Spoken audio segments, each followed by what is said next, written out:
మానవుడు తల్లి గర్భం నుండి పుట్టినప్పుడు ఏడుస్తూ పుడతాడు.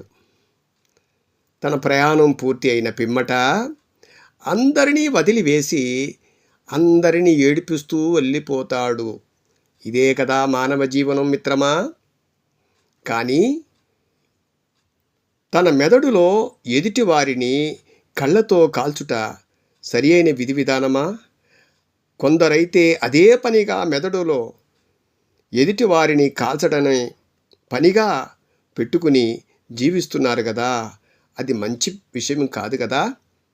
కావున మనం ఉన్నంతకాలం మంచిగా మసలుకొని మర్యాదపూర్వకంగా పేరు ప్రతిష్టలు తీసుకొని మనం ధర్మబద్ధమైనటువంటి జీవనాన్ని జీవిస్తూ మానవ వైశిష్టాన్ని మన అందరికీ పేరు తెచ్చే విధంగా ఉండాలి.